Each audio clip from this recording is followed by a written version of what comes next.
Very good afternoon to everyone, and uh, thank you so much, UPL, for giving such a wonderful platform and to discuss about something very impactful and needed subject in pest control industry these days, especially about building complete sales excellence. How exactly we can drive our sales in such a manner so that the overall business retention, your year-on-year growth, your business growth during the period of time gets and the right pace and in the right track. So first of all, I would like to introduce myself. Myself is Vikas Sharma, and I founded Pest Shields in 2016.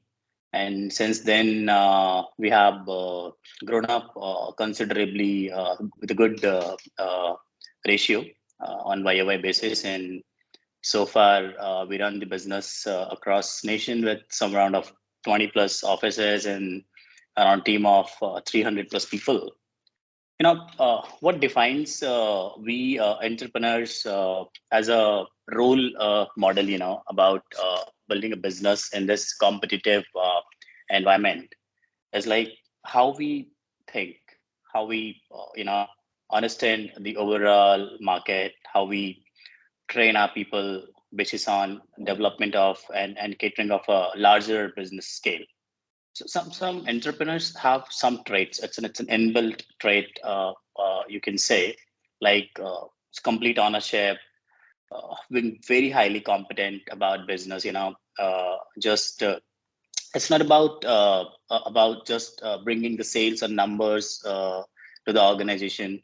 What really matters is retention. How much you're able to retain, how you're able to build a very sustainable brand which can last for a very long period of time. Especially in this competitive world wherein a lot of global players are roping in a country like India, since our economy is growing, our business is getting shaped by a lot of automations and technology. So for me, entrepreneurship is all about a journey of learning, being very competitive, so much of resilience, have a vision to build something, and passionate enough to drive it internally and externally. You cannot drive a business till the time you're not building a great team to run the show and to overall enhancement of business. What you need is people, that people development, capability development, making them capable, making them so we call ourselves as an entrepreneurs because we have started from scratch. We have built the entire organization business. But trust me, you have to develop this entrepreneurship in each and every individual who is working with you. Till the time you don't have those people who are like-minded, who think like you, whom you can download your vision, whom you can download the ownership, trust me, you'll not be able to go for a very long. So the very first thing when talk about sales, that what exactly brings sales to us.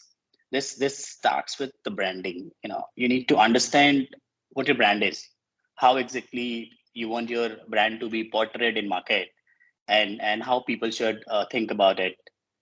When the very first step we talk about internally and externally, the first internal concept comes in place is the logo. you know so we call something called day one is what it is about. When you are planning to start an organization, how exactly you think, what will be the name of the company, how the company will be known in the market, and then how people will be looking at you from that brand name. So first of all, the very basic thing you need to understand is developing a very strong brand name, a good name which can take you longer in the business. And after that, you should be equally concerned about your brand logo. I've seen, I know that everybody has a different perception about building a brand. They think very differently that how exactly a brand will look like. But brand identity, defining a logo is a very important part. Do you really want yourself to be represented with a logo of showing pest, or having some kind of insects and some kind of you know different kind of pest organism and place wherein You'll be moreover representing some kind of pest in your logo, or you really want to promote some kind of hygiene and some kind of cleanliness or some kind of quality with your logo and presentation. So as you can see on my screen, Pest Shields was having an old logo wherein we were representing one roach, and it was the part of the logo. We reworked on the entire structure in 2018. We work very closely. I work very closely with my branding team. We had a brand manager. We understood that how a logo should look like. You can see the blue color in my logo. Blue color is the color of trust. So how you can represent that, since people, when they look at your logo, they have, you can develop the level of trust. They can trust you. When the customers start trusting you, things becomes very easy. Then we defined the color, the font. Then we went for shielding the PS in one bracket, having a shield around it. So that's what is very important. Till the time you're not doing your internal branding, your internal conceptualization in a proper manner, you will not be able to build a brand which is, known in the entire environment and an industry. Second thing what we worked upon is people presentation. How your people dress up. Whether even if we are going for sales, it really matters that how we look, how we talk to the customer, how we are representing our organization, how we dress up. That all makes a lot of difference when we are going into the industry, very competitive industry these days. So second thing at Peshels, what we worked on is, people presentation. What kind of uniform they have to wear, how the cap will look like, how the logo will be represented on the uniform, how they have to wear the safety shoes, how the bags which they are carrying for their tools and equipment materials, how that bag will look like.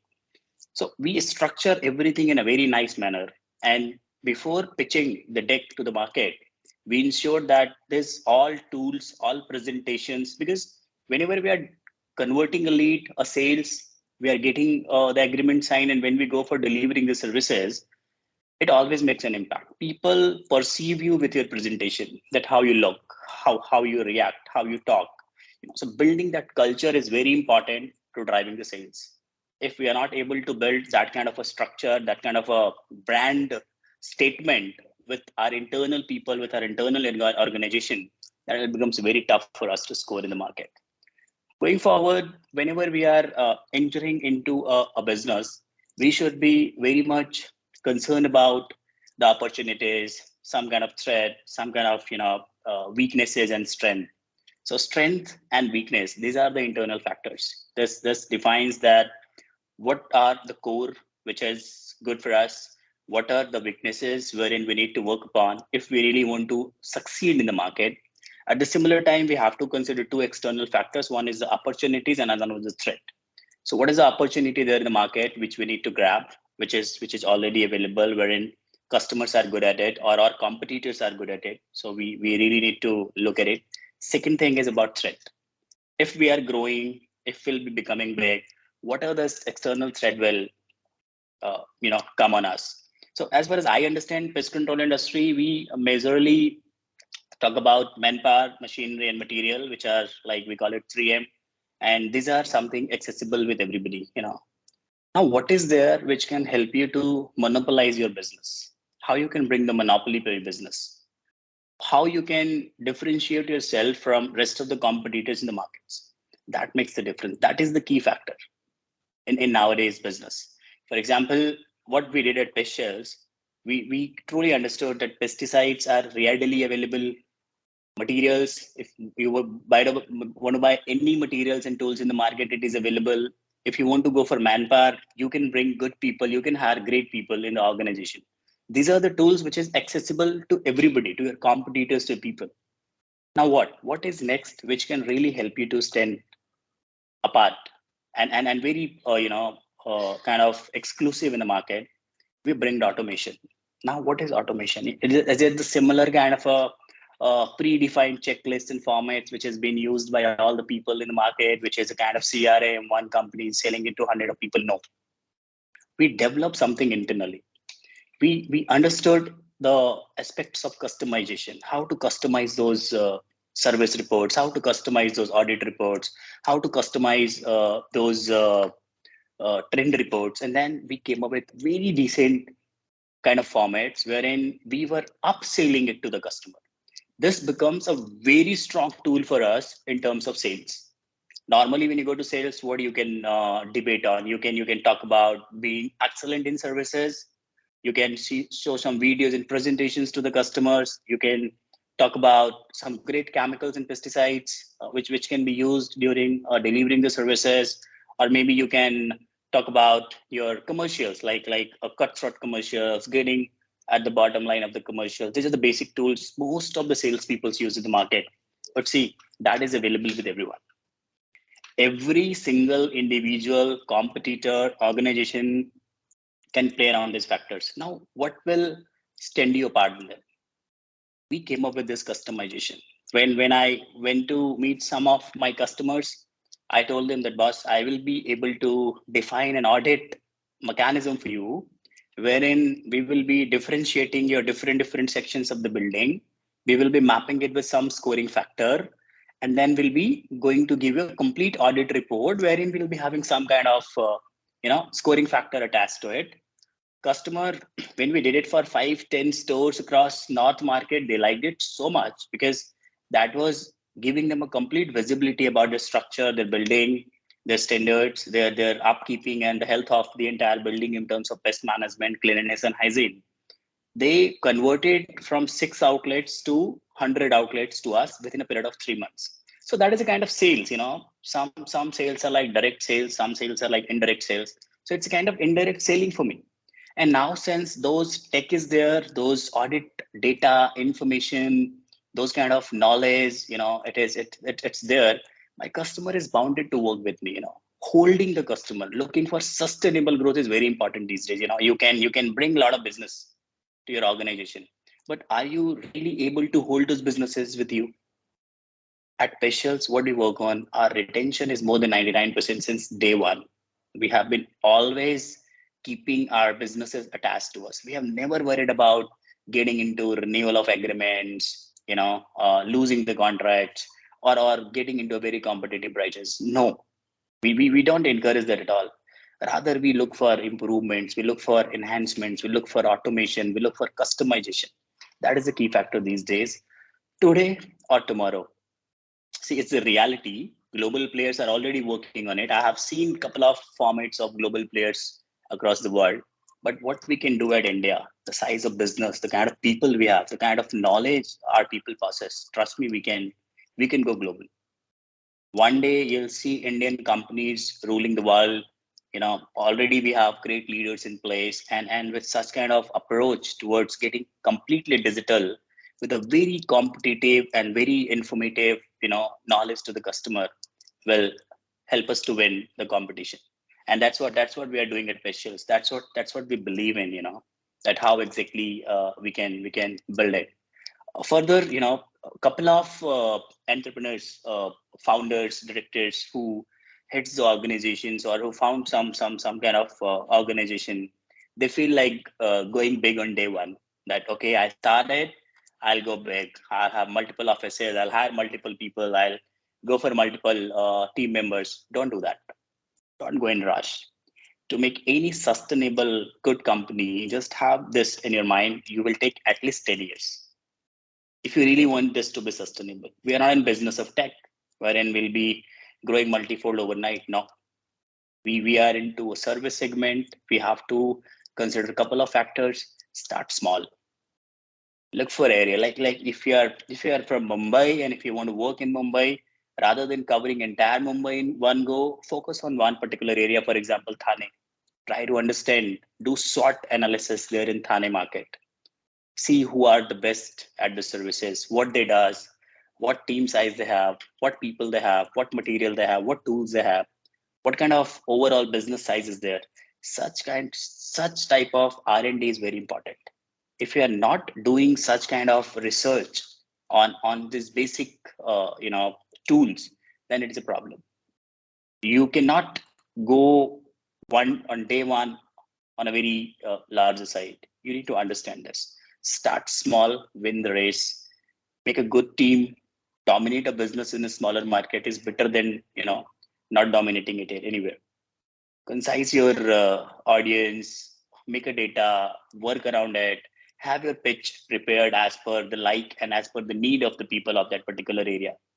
Like wherein you are catering to a market wherein most of the customer segment is residential, and you are focusing on commercial only in that particular market segment, it is a problem. Maybe you'll be able to convert leads, maybe you'll be able to get business, but majority of business you're losing there. That's what we need to understand. So start small, build it slowly, have set your target audience, whom you want to work with, what kind of business you want to acquire, and then have your sales pitch in place accordingly.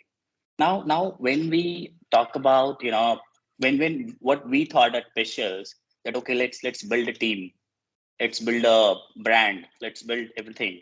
Then after building everything internally, that comes something external. When we are going to the customer, when we are going to the corporate customers, what is a pitching deck for us? You should have a very descriptive profile. Try to have it, whether it is a digital, whether it is a paper one, whatever it is. Your profile should be very decent. It should talk about who you are, what you does, what you're best at, and what kind of innovation and changes you are bringing to the industry. Have some case studies there, get some referrals in the profile, show them that this is what the change maker I am, and this is what I have did for a couple of organizations, and this is what I'll be going to do at your place. That is the key. That is the biggest thing which drives into cracking the deals. Talk about retention of business rather than acquiring new businesses. Talk about making the change, adding values to the business. That is very important. Have a very good informative website should have some kind of click to call buttons. This is very important these days. Website should have click to book services.